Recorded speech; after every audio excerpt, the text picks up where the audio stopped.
देबू का गुस्सा। वे दो भाई थे, देबाशीष और शुभाशीष।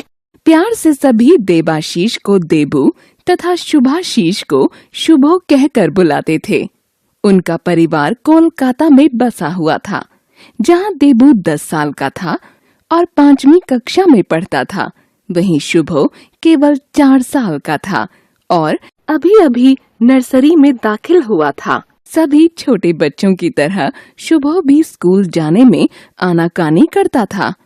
आज 9 बज गए थे, पर शुभो अभी तक बॉल से खेल रहा था।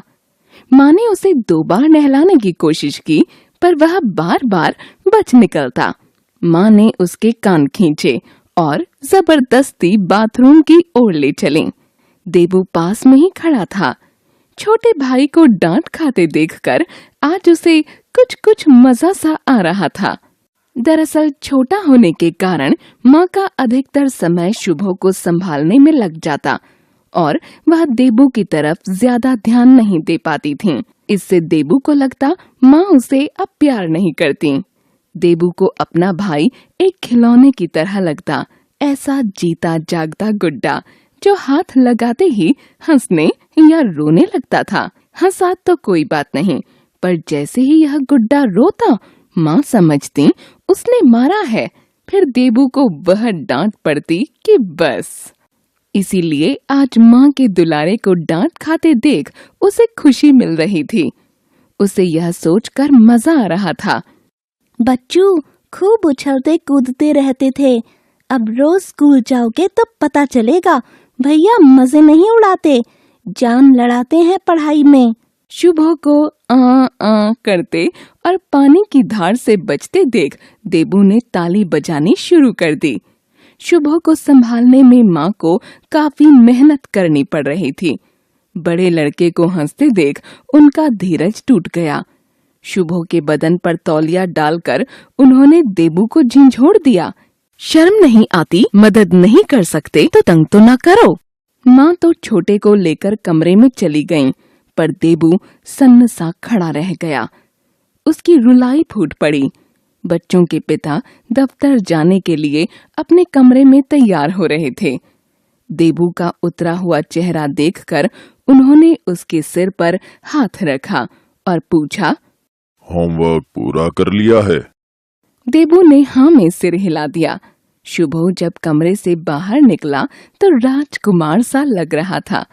बड़े भाई को देखकर प्यार से बोला, दादा मैं जा रहा हूँ।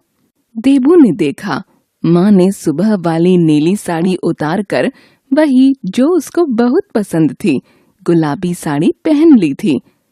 पर अभी उसे माँ बिल्कुल अच्छी नहीं लगी। देबू को तो उस माँ को देखने की इच्छा थी जो सुबह देबू के उठते ही उसे गले से लगा लेती थीं, अपने हाथ से गिलास भरकर दूध पिलाती थीं। पर अब उसकी जगह शुभो ने ले ली थी। यह देखकर देबू को और भी दुख हुआ कि जाते समय भी माँ ने उसे प्यार नहीं किया, बल्कि आदेश देकर शुभो के साथ चली गईं। मेरे आने से पहले स्कूल मत जाना। माँ तो चली गईं, परंतु अब देबू का गुस्सा फूट पड़ा। ठीक है, माँ को तो मेरी परवाह नहीं है, सारा दिन छोटे का ही ध्यान रखती हैं। लगता है जैसे मैं घर में ही नहीं रहता। ठीक है, जब मैं रहूंगा ही नहीं तब पता चलेगा बड़ा बेटा कैसा था। बड़बड़ाते हुए देबू ने माँ की एक साड़ी उठा ली। पता नहीं क्यों आज उसे माँ पर बड़ा गुस्सा आ रहा था।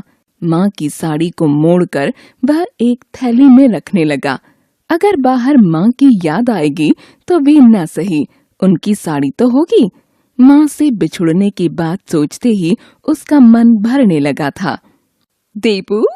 तभी एक आवाज गूंजी। दरवाजे पर उसके चाचा चाची खड़े थे। वे पास ही में ठाकुरपुर के इलाके में रहते थे। चाचा अभी जाओ, मैं जरूरी काम कर रहा हूँ। देबू गुस्से से बोला। अरे जरा देखूं तो मेरा बेटा क्या कर रहा है। कहते हुए उसके चाचा चाची घर के अंदर आ गए। मैं कहते कहते देबू अटक गया। फिर हिम्मत करके बोला, मैं घर छोड़कर जा रहा हूँ। क्या? अरे क्या हुआ मेरे बच्चे को जो ऐसी बातें कर रहा है? कहते हुए चाची ने उसे अपने गले से लगा लिया। प्यार पाकर देबू फट पड़ा। सारी बातें बताकर बोला, मैं घर से जाना चाहता हूँ क्योंकि माँ मुझे प्यार नहीं करती। तो ये बात है, आने दो भाभी को। ऐसी डांट लगाऊंगा कि दोबारा मेरे बच्चे को कुछ कह ही नहीं पाएंगी। चाचा ने नकली गुस्सा दिखाते हुए कहा, क्यों जी, देबू को तो उसकी माँ प्यार करती नहीं, क्यों ना हम देबू को अपने साथ ले जाएं? चाची हंसते हुए बोली, हाँ हाँ ले चलो, मैं चलूंगा। कहते कहते देबू अटक गया। फिर बोला, शुभो को भी साथ ले चलेंगे, वह मुझे बहुत प्यार करता है। माँ गंदी है, उन्हें नहीं ले जाएंगे। अब तक देबू की माँ आ चुकी थी। देबू जोर से बोला, मेरे कपड़े दो, मैं घर छोड़कर जा रहा हूँ। कहाँ जा रहा है मेरा बेटा? माँ ने प्यार से पूछा। चाचा चाची के साथ। उत्तर मिला। ठीक है, पर मैं भी चलूंगी। माँ हंसकर बोली। क्यों? सवाल हुआ। क्योंकि मैं अपने बेटों के बिना नहीं रह सकती। कहते हुए माँ ने बेटे को अपने से लिपटा लिया। ममता की गर्मी से देबू पिघलने लगा। मुझे छोड़ो, मुझे जाना है। देबू अपने को छुड़ाने लगा। हाँ, जल्दी करो बेटे, गंदी माँ को यहीं छोड़कर मेरे साथ चलो। चाचा ने उकसाया। मेरी माँ गंदी नहीं है। अचानक देबू चीखा। मेरे कपड़े दो, मुझे जाना है। कहते हुए वह माँ के पीछे छिप गया। अब कहाँ जाएगा बेटा? माँ ने हंसते हुए उसका हाथ पकड़कर सामने खड़ा किया। स्कूल नहीं जाना क्या? कहते हुए वह बाथरूम की ओर दौड़ गया। मन तो उसका साफ हो गया था, अब शरीर भी तो साफ करना था। आखिर माँ के कारण ही तो उसे स्कूल से सबसे साफ सुथरे लड़के का पुरस्कार पिछले 5 साल से मिल रहा था।